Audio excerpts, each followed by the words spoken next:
Last year, It's happened! they went and took it. He struck him out looking! This year, The Texas Rangers win the World Series! they're here to run it back. It's over! This is Bleav in Texas Rangers, hosted by Mitch Ferreldis. He did it! Yay! Welcome into Bleav in Texas Rangers, everybody. This is reacting to the series that just happened against the Cincinnati Reds on this Monday off day. And then we'll, of course, get you ready for the upcoming Washington Nationals series at Globe Life Field. Hey, if you like what you're listening to, be sure to rate 5 stars. Be sure to download, subscribe, let your friends know about Bleav in Texas Rangers. And you can also watch every episode of Bleav in Texas Rangers on the Bleav in Texas Rangers YouTube channel. You could just search Bleav in Texas Rangers, or you can search my name, Mitch Ferreldis. It's probably easier to search Bleav in Texas Rangers. Just going to warn you of that now. But let's get right into it. Let's start with what has to be our top story on this episode. Wyatt Watch. He did it.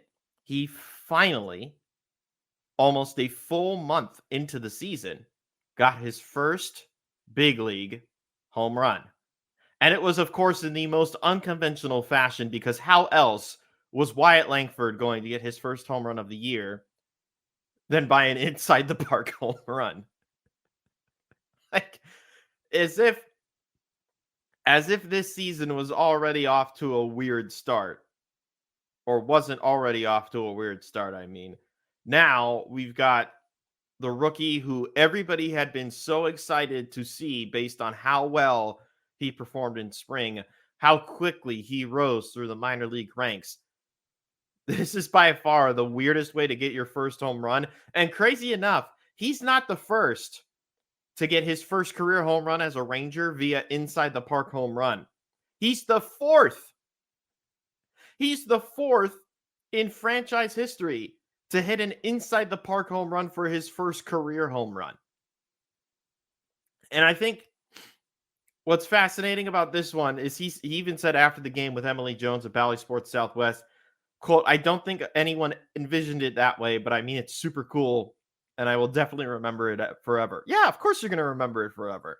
It'll be even funnier if, as we get to different milestones in his career, like once he gets to 50 in his regular season career, will it also be an inside the park home run? I don't think it'll go that far.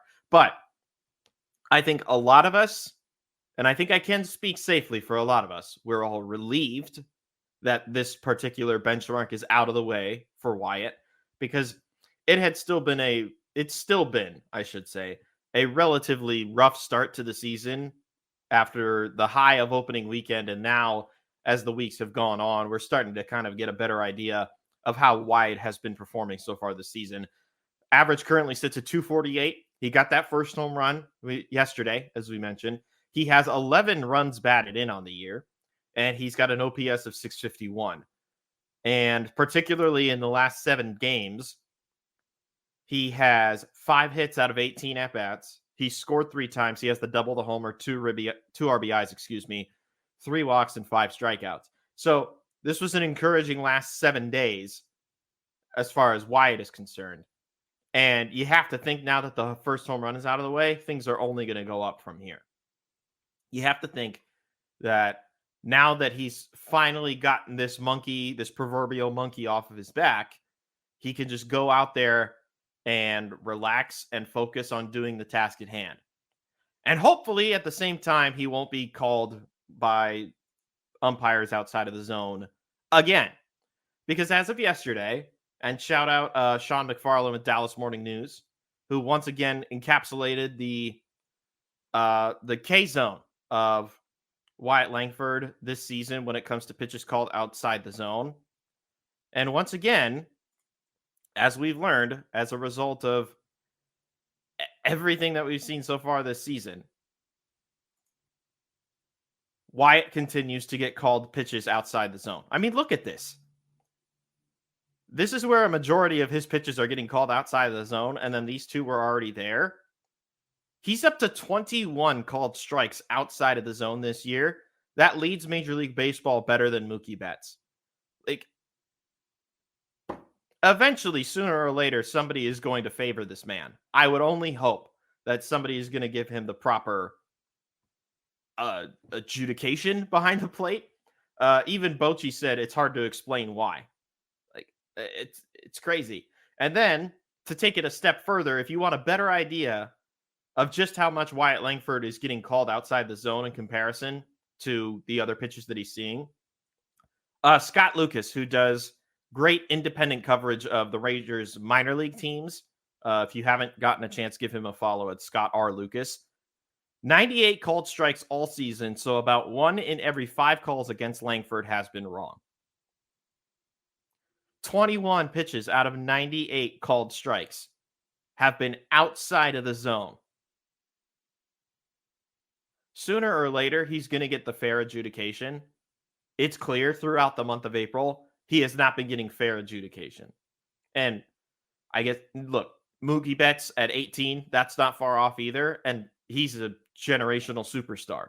But even so, a kid who's trying to break out and trying to show just how talented he is at such a young age, it really sucks that he's getting these pitches called against him. All right, enough ranting about Wyatt getting screwed over, because he finally got that big home run, and they needed it, especially because of the way the offense is playing right now. And I'm going to reference a piece that Kennedy Landry with MLB.com, who covers the Rangers, she wrote this after the 8-4 loss on Saturday to the Reds, where the Rangers could not score until the bottom of the 9th inning. And then if you want to even parlay that into yesterday's game, the Rangers scored 4 runs in the bottom of the first and then did not score again the rest of the game. And the Reds absolutely made a game of it yesterday in a 4-3 loss. And Kirby Yates had his first really taxing outing, I guess you could say. He got up to 24 pitches. He didn't allow any runs, but he allowed a couple base runners, and there were some prime hitters at the plate to try and bring them in. And if not for Josh Smith and his good glove at third base and his keen eye, we could be talking about a different result from yesterday. But back to Landry's piece. So she specifically pointed out what is up with the Rangers hit and miss offense. And so I live in Arizona, and I get to watch the Diamondbacks very, very closely as well. And funny enough, these two teams that went to the World Series, they're kind of dealing with similar struggles right now. The advantage for the Rangers is the fact that they have the better record of 15-14. The Diamondbacks are a couple of games under 500, but they're dealing with a lot of the same things. A lot of their key players are hurt, specifically to their starting rotation.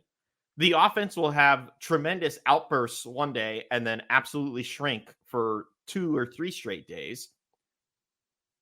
Are these guys tired from the extended amount of playing that they had to do late into early November? Are these guys just not fully ready to go because they didn't fully get all that they wanted to get out of spring training, and maybe they just need the extra month to really get back into form? I don't know. But Kennedy pointed to 3 things. Again, this is Saturday. This is after the Saturday game, so this does not take into account the Sunday win. Number 1, she points to Corey Seager not being Corey Seager, she says. Corey Seager went 0-4 yesterday. He wasn't initially in the lineup, and then he was a late addition to the lineup, and then he went 0-4. And so far on the year, Corey is hitting .238, has the 2 home runs, so at least he's got the pop. 7 RBI and a .641 OPS. Excuse me. Not a great start to the year for the guy that helped you win the World Series last year, and a guy that was runner-up MVP last year. He's very much off to a slow start, and where he hits in the order is a pivotal part of the lineup. He hits second in the order most games.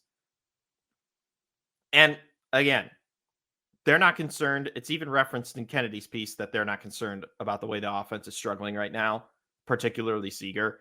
They just assume that he's going to come around. It's the month of April. The reason that we're hyper-focusing on this stuff is because he just doesn't look like Corey Seager right now. And maybe it's because he didn't have the full spring training that you would have hoped for. He is recovering from surgery. At the same time, it's Corey Seager. We have high expectations for Corey Seager. He did miss some games last year as well, but then when he came back, he was an absolute catalyst for the offense. Maybe once we get into the month of May, we'll start to see the uptick as far as Corey Seager's production is concerned. The second thing that Kennedy pointed to, rookies not hitting their stride. And of course, we opened the show talking about Wyatt Langford and his struggle to produce so far this year, even though he got that first home run out of the way. Evan Carter has struggled as well. And I'm not going to say mightily, but lest we forget, he started the year where it was, 6 consecutive games before he got his first hit of the year. He had the day off yesterday. Certainly needed it as well. Evan Carter is now hitting .213 on the year. He has the 5 home runs, so the power stroke is there, 10 driven in, and a .771 OPS, which I guarantee is being carried by the fact that he's got 5 home runs, and whenever he hits the ball, it's for extra bases. It's tough to gauge right now. He's also striking out a lot. He struck out 7 times in his last 7 games. On the regular season, he struck out 24 times. Like, it's a very, very slow start for Evan. And this is a guy that was hitting third in the lineup most of the postseason and was hitting third in the lineup mostly to start this season. You know that they're eventually going to turn. We've seen how good Evan Carter can be. He's also just as valuable defensively. It's just right now we're not getting it. And maybe we will soon. Maybe it's similar to Seager where turn the calendar and next thing you know, he just explodes for a great month of May. But right now, it's certainly lacking in his department. And Boch had a good quote about it after Saturday's game. He said, so much is made out of how you're doing at the beginning of the season, and there's a lot of tension on them. To have to put together a couple of nice games, I think it was big for them, but for us too. So hopefully this will be what triggers them to get back on track where they're going to be this year. And I will say, you have to think that the 17 consecutive games played into how much of a kind of slump Evan and Wyatt have been in. That's a lot of consecutive games, especially when it involves 3 road trips, right? You start at home, you have 7 games there, and then you go on the road for 10 in Houston, which isn't that far away. But then you got to go all the way north to Detroit and then go straight south to Atlanta. That's very, very taxing. So maybe the extra breaks, they had a day off at the beginning of this homestand. They have a day off today as you're listening to this before they have 3 games tomorrow against the Nationals. But you have to think that the start of the season has just been incredibly taxing on these guys. And then the last thing that she points to, and I think this is important, is clutch hitting. So what we know about the Rangers offense as it stands right now is they still hit for power. They still produce a high amount of runs. It's just the timing in which all of this stuff happens is not very productive. I don't know if that's necessarily the right word. It's not timely. Let's go with that. So this is again prior to the Sunday game. On the homestand, the Rangers have gone 5 for 28 with runners in scoring position.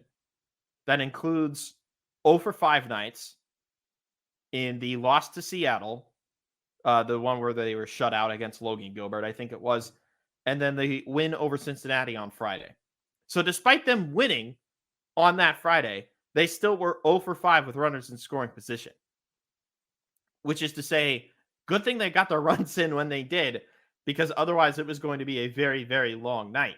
I mean, the only way that the Rangers scored were a couple of solo shots. Marcus Semien in the 8th, and then Evan Carter had one in the 2nd inning. You're lucky that it happened the way that it did, because if it didn't happen, you would have had to deal with another loss. Now, let's add in yesterday's game. As I mentioned, they only scored 4 runs. Well, I say only. 4 is a decent amount of runs when you're pitching well. But they scored 4 runs, and they were all in the 1st inning. And then they didn't score again. It was like a mere opposite of the game before on Saturday. They scored 0 runs through the first 8 innings and then put on 4 in the bottom of the 9th when they were already down 8-0.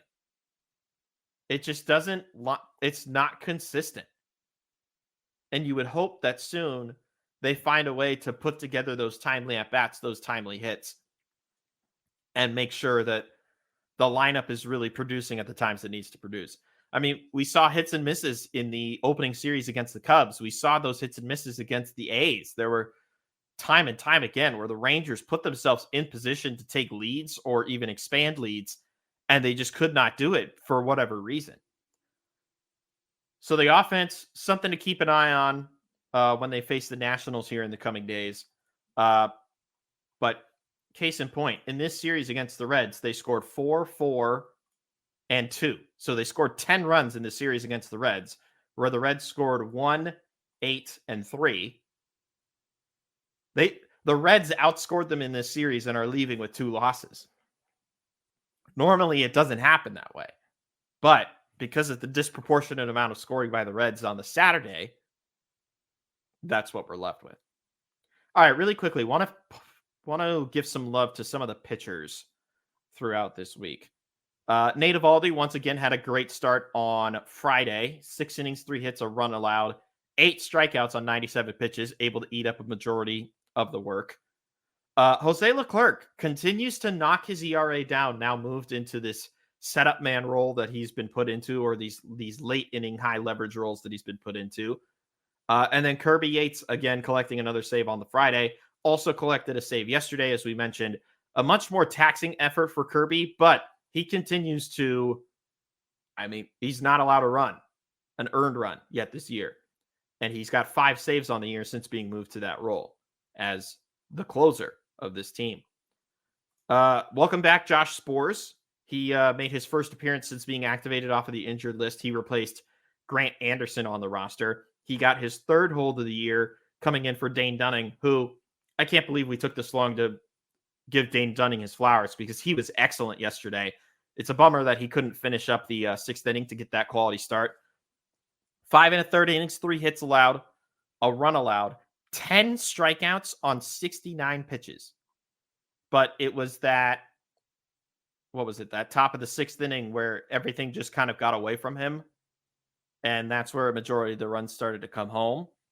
And, Dane couldn't finish it off. But this was by far a great bounce back start for Dane, who got really roughed up the week before, or earlier in the homestand, I should say, against the Mariners, where he allowed 4 runs. This was a much better outing. And the way his cutter was just absolutely confusing the Reds hitters was astounding. Great to see that out of Dane. We got our first rough start of the year from Michael Lorenzen. Not a quality start this time around.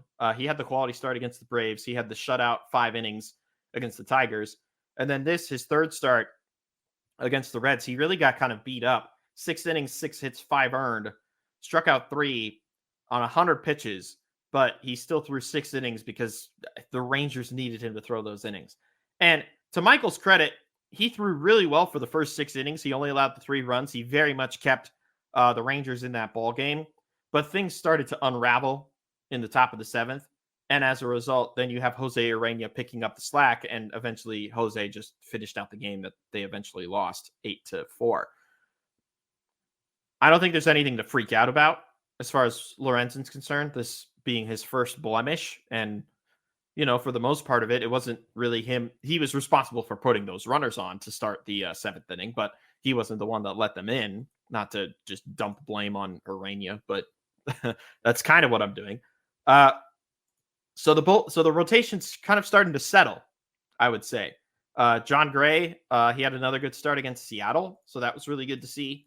And Nate Eovaldi, of course, continues to be Nate Eovaldi. And then you got Lorenzen, you got Dane Dunning, and Andrew Heaney, who's, I don't know. He feels like he's going to be the first man knocked out of the rotation by the time somebody comes back. We'll touch on some of the injury updates in just a second, but that was another rough outing for Heen Dog, and you just hope that he can find a way to work the pitch counts down and keep the Rangers in games, especially with the way the offense has been inconsistent right now. They need Andrew Heaney to perform a little bit better than he's doing right now. Okay, let's hit on some of the injury updates because there's quite a few of them and some really important ones. Surely the standout one has to be in regards to Cody Bradford, who, as it turns out, is going to be out for a little bit longer than the Rangers initially hoped. He has a very small stress fracture on the 12th rib of his right side, per manager Bruce Bochy. So he's going to miss at least another month. And that's a real bummer because he had started the season so darn well and he was pitching so darn well. And out of nowhere, you just find out that he was actually injured, and now it's actually worse than we thought. So they're going to have to slow play Cody's return, and you could just hope that it's not going to get any worse from here. Now, as far as a positive note, when it comes to a starting pitcher, Max Scherzer, he had his rehab, start for Round Rock. And again, we emphasize don't look too much into it. It was kind of rough on the stat line, but it was still Max Scherzer is pitching again. So let's take it for what it is. He's going to make another rehab start tomorrow, Tuesday, with Corpus Christi, the AA club in Texas. And then I would think after that, he's not far away from returning. I don't think it'll be this homestand. I think they've kind of figured out who they want to pitch the rest of this homestand. I think John Gray is lined up to start tomorrow. But I wouldn't be surprised if Max joins them when they head out on the road. I think it's they have Kansas City to start the road trip, and then they'll hit Oakland. So I wouldn't be surprised if Max makes his return by the end of this weekend if everything goes well in Corpus Christi, and assuming he doesn't deal with any hiccups. And then an update we got on Josh Young as well. I think I mentioned on the last pod on Friday he was going to get checked in Arizona to see if there's an update with his wrist fracture. As much as we know, as far as Josh Young is concerned, it sounds like the timeline is relatively sticking the same. Bruce Bochy said it'll be 4 to 5 to maybe even 6 weeks until Josh returns. And look, if that sticks with the timeline and it sticks with the idea that they're just going to wait until he's fully healthy to bring him back, fine by me. Josh Smith, as we've emphasized a lot, has played really well. Davis Wenzel, he got his first major league home run on Saturday. So maybe the power strokes start to show up for Davis. And I know he was playing some third base yesterday before Josh came in. So they have guys that can hold down the fort in the meantime. It's just a matter of, will they be able to consistently hold it down when this stretches on for another month, right? Another month and a half at least. So those are your key injury updates. Let's talk about Jack Leiter, who kind of got roughed up in his major league start. He made it through, he pitched into the fourth inning against Detroit.